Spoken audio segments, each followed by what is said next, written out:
Do you know what finally made me question almost everything I thought I understood about soil? It happened in Pennsylvania Dutch country while I was watching an Amish farmer walk past a freshly tilled field as if it had nothing to teach him. His neighbor had spent the whole morning behind a rototiller, cutting the ground again and again until the surface looked soft, dark, and picture perfect. Most gardeners would have looked at that field and seen preparation. They would have seen order.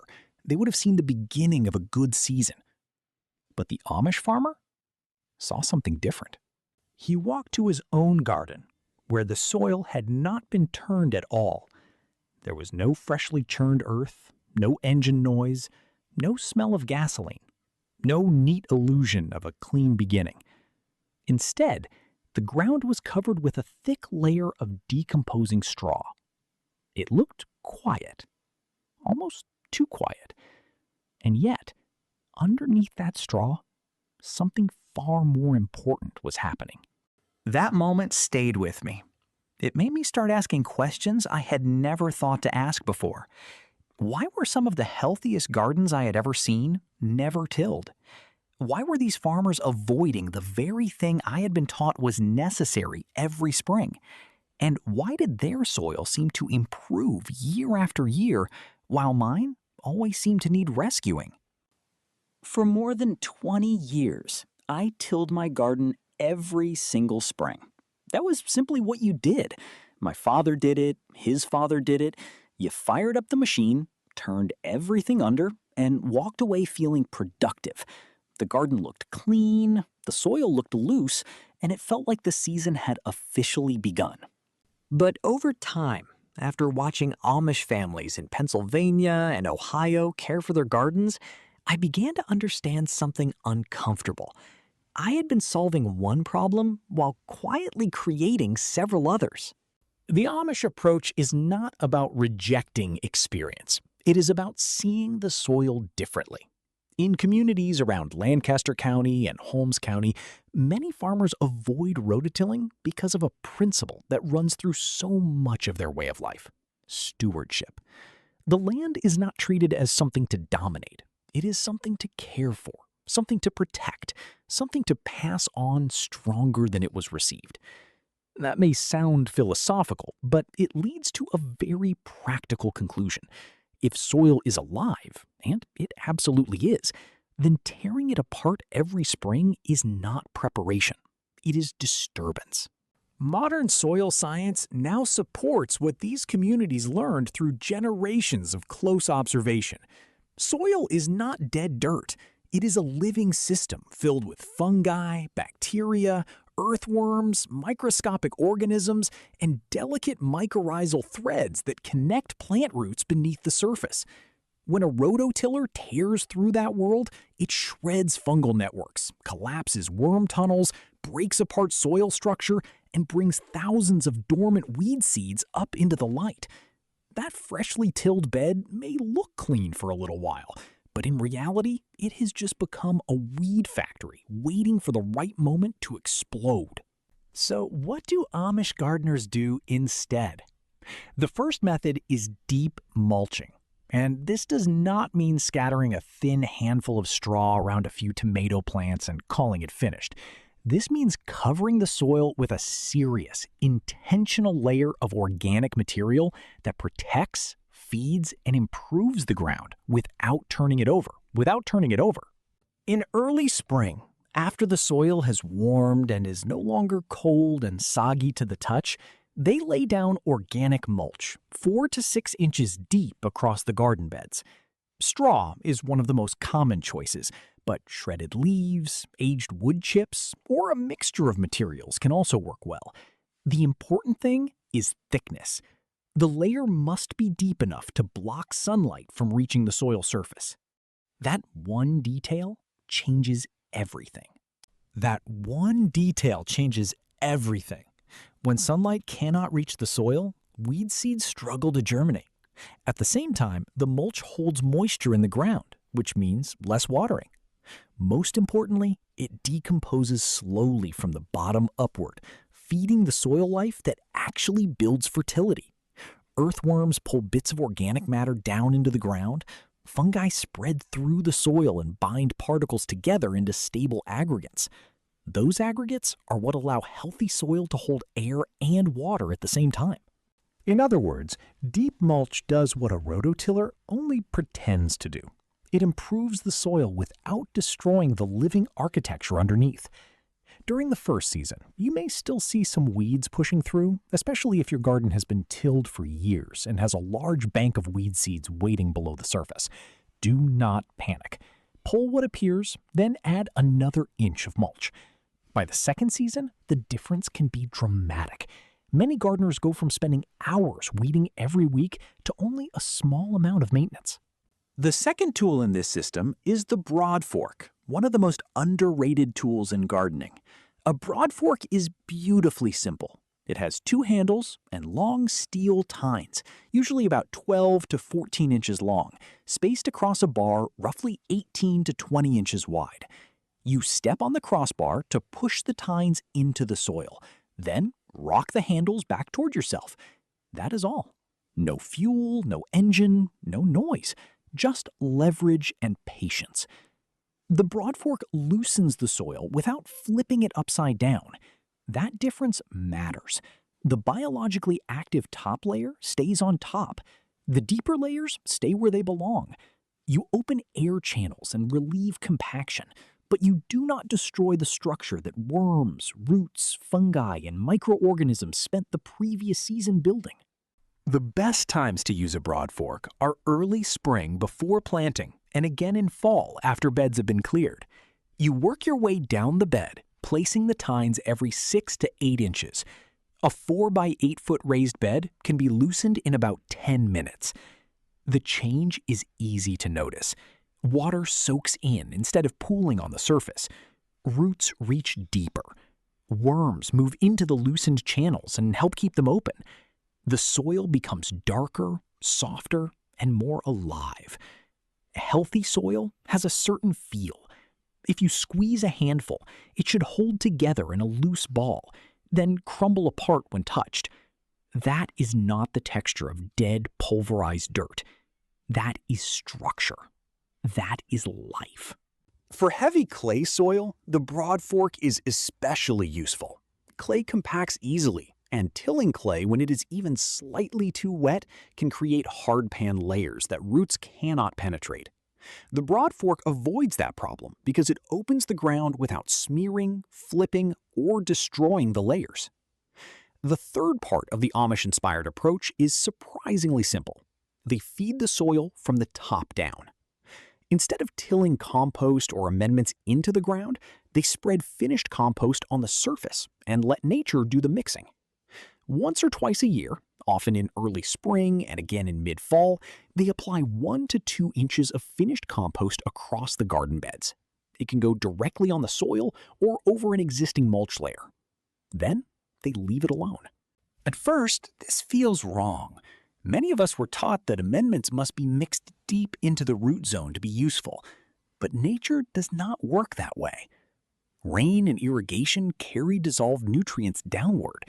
Earthworms pull organic particles into their burrows. Fungal threads grow upward into the compost layer and move nutrients back toward plant roots through underground networks. This is exactly how a forest floor functions. Nobody tills the woods. Nobody mixes fallen leaves into the soil with a machine. Leaves fall, decompose on the surface, and living organisms slowly incorporate that material into the earth. Yet forest soil is among the richest and most biologically active soil on the planet. The Amish method simply brings that same wisdom into the garden. Over time, top dressing creates soil that improves year after year without being broken apart. It becomes spongier. It absorbs water more easily. Plants grow into an environment full of biological activity rather than sterile, shattered dirt. The fourth part of the system is cover cropping, and this is where everything begins to connect. Instead of leaving beds bare after the harvest, Amish gardeners often plant a living cover crop to protect and feed the soil through the off-season. Bare soil is vulnerable soil. It dries out, erodes in heavy rain, loses nutrients, and invites weeds to move in. A living cover crop keeps the ground occupied and protected. The crop you choose depends on what your soil needs. If the soil needs nitrogen, crimson clover or hairy vetch can be planted. These legumes work with bacteria on their roots to pull nitrogen from the air and convert it into a form future plants can use. It is like growing fertilizer directly in the ground. If the soil is compacted below the surface, daikon radish can be a powerful choice. Sometimes called tillage radish, it sends a thick taproot 12 to 18 inches into the soil, punching through compacted layers. When the radish dies back in winter, it leaves behind an open channel that fills with organic matter and becomes a path for water, air, and future roots. If the goal is general protection and organic matter, winter rye is hard to beat.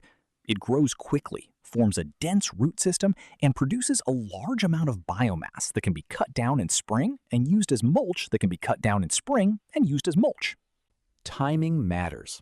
Cover crops should usually be seeded about 6 to 8 weeks before the average first frost. That gives them time to establish before cold weather slows their growth. In zones 5 through 7, that often means September. In zones 3 and 4, late August is usually better. In zones 8 and 9, planting can often continue into October. In spring, about 3 to 4 weeks before planting the main garden crops, the cover crop is cut at the base. It is not pulled up, it is not tilled in, it is simply cut and laid on the surface. This is often called chop and drop, and it feeds directly back into the deep mulch system. The roots decompose underground, leaving organic matter and air channels throughout the soil. The top growth becomes the first mulch layer of the new season. This is the beauty of the whole system. Deep mulch suppresses weeds and feeds the soil surface. The broad fork loosens compaction without destroying structure.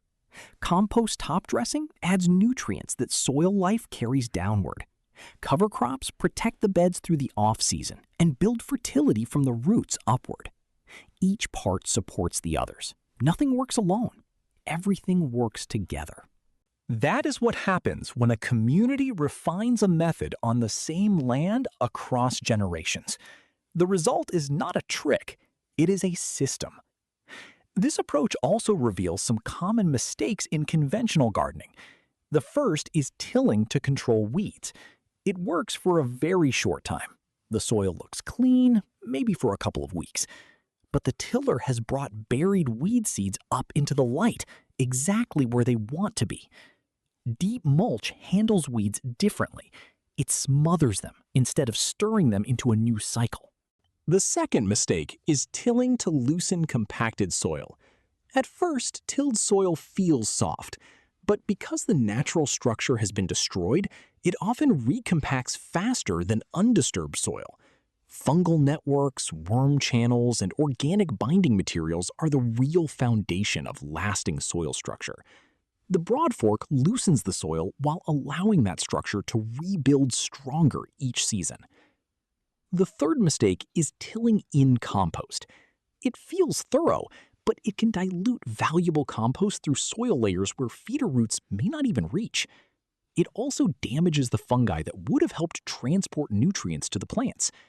Top dressing lets water, gravity, worms, and fungi move nutrients where they are needed, the same way nature has always done it. The fourth mistake is leaving soil bare through winter. After harvest, it is easy to feel finished with the garden, but bare winter soil loses topsoil to erosion, loses nitrogen through leaching, and gives spring weeds a head start. A cover crop protects the ground and improves it while the gardener is indoors waiting for the next season. Still, it is important to be honest. If you have been tilling for years and suddenly switch to this method, you may not see dramatic results in the first month. Soil biology needs time to recover. Your garden has been trained to depend on mechanical disruption, and the living systems underneath must rebuild. Give it one full growing season. By the second year, many gardeners notice fewer weeds, better water retention, and soil that is easier to work by hand. By the third year, the soil often becomes so rich and workable that owning a rototiller starts to feel unnecessary. Patience may be the most Amish part of the entire method. There is no rush, no forced shortcut, no demand for instant transformation. The process is trusted because it has been watched, tested, and proven across generations. There is one more method worth knowing, especially if you want to turn a patch of lawn or a weedy area into a productive garden bed without tilling it even once. It is called sheet mulching, and many people also know it as the lasagna method. The process begins by mowing or cutting down whatever is growing in the area as short as possible. Do not remove the material, just knock it flat. Then cover the entire. Wet the cardboard thoroughly. Then add 2 to 3 inches of finished compost on top, followed by 4 to 6 inches of straw, shredded leaves, or aged wood chips. Water everything again until the layers are damp all the way through. Then comes the hardest part. Walk away. Over the next 3 to 4 months, the cardboard smothers the grass and weeds underneath. Earthworms move in and begin breaking it down. The compost and mulch start decomposing. A rich planting layer forms on top, while the soil beneath is slowly improved by biology instead of machinery. If this is done in fall, the bed can often be planted the following spring. Push the mulch aside, cut a small opening in whatever remains of the cardboard, and place the transplant into the bed. The roots will grow down through the softened, worm-worked soil below. This method takes longer than firing up a rototiller. There is no denying that. But the soil it creates is alive in a way tilled soil rarely is. And once that life returns, the bed keeps improving every year. That is the lesson hidden inside the Amish approach to soil. They are not using secret tools. They are not relying on technology the rest of us cannot access. They are simply choosing to work with the land instead of fighting against it. And the land responds. So the next time spring arrives and you feel the old urge to turn the soil, pause for a moment. Look at the ground not as dirt that needs to be conquered, but as a living world that has been quietly working all along.